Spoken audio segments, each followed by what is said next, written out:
Bonjour chers élèves, notre séquence d'aujourd'hui porte sur la notion de proportionnalité.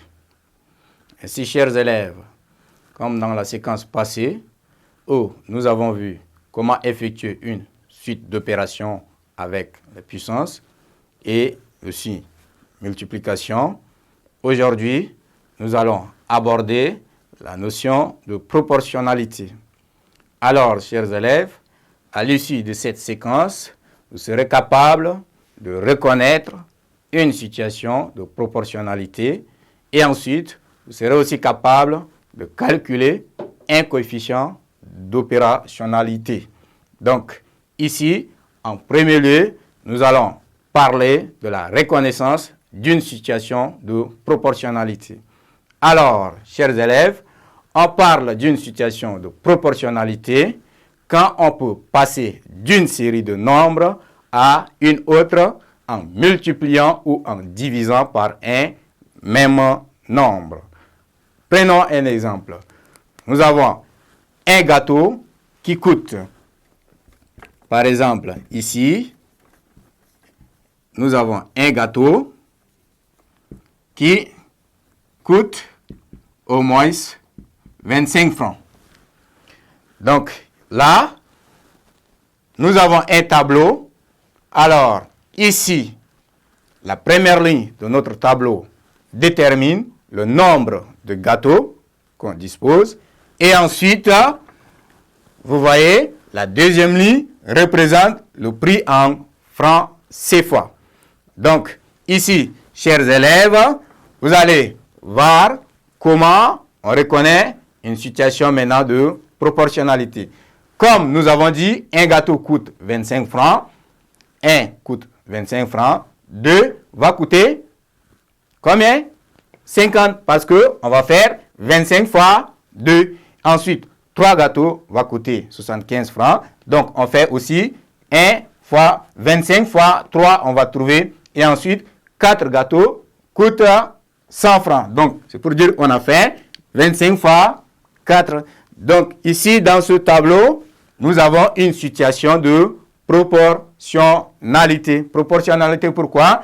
Parce que le nombre de gâteaux qu'on a détermine aussi le prix qu'on donne pour prendre notre gâteau. Donc, si vous avez un gâteau qui coûte 25 francs et si vous voulez 10 gâteaux, vous allez prendre 10 multiplié par 25. Donc, ainsi de suite. Donc, quand vous êtes dans ce genre de situation, là, chers élèves, c'est une situation de proportionnalité. Alors, nous allons aussi parler de calcul d'un coefficient de proportionnalité. Donc, ici, vous avez calcul de coefficient de proportionnalité. Donc, là, calcul de coefficient de proportionnalité.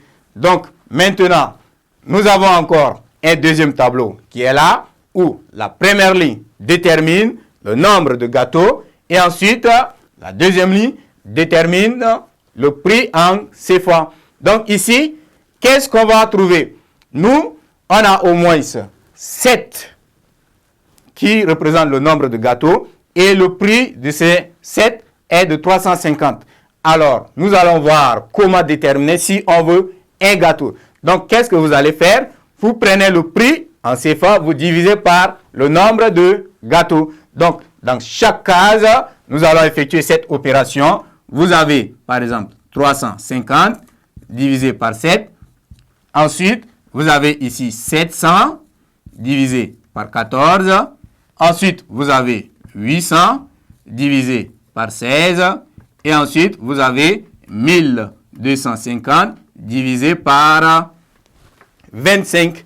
Donc, chers élèves, si vous effectuez ces différentes opérations, qu'est-ce que vous allez avoir? 350 divisé par, ici, 7, va vous donner quoi? Là, ceci vous donne 50, parce que 5 fois 7, c'est 35. Donc, ici, vous avez le 0. Donc, vous allez avoir ici 50. Et là, aussi, vous allez avoir 700 divisé par 14. Ça vous donne ici 50. Et ensuite, 800 divisé par 16 vous donne ici 50. Et 1250 divisé par 25 vous donne ici 50. Donc, vous constatez que vous avez trouvé dans différents cas 50, 50, 50, 50. Donc, cela veut dire quoi? Alors, le coefficient de proportionnalité de ce tableau est de 50. Alors, c'est pour dire que si vous voulez maintenant un seul gâteau, vous allez débourser 50 pour pouvoir avoir un gâteau. Donc, chers élèves, c'est ainsi qu'on reconnaît la situation de proportionnalité et qu'on calcule aussi le coefficient de proportionnalité. Ainsi prend fin cette séquence. À la séquence prochaine.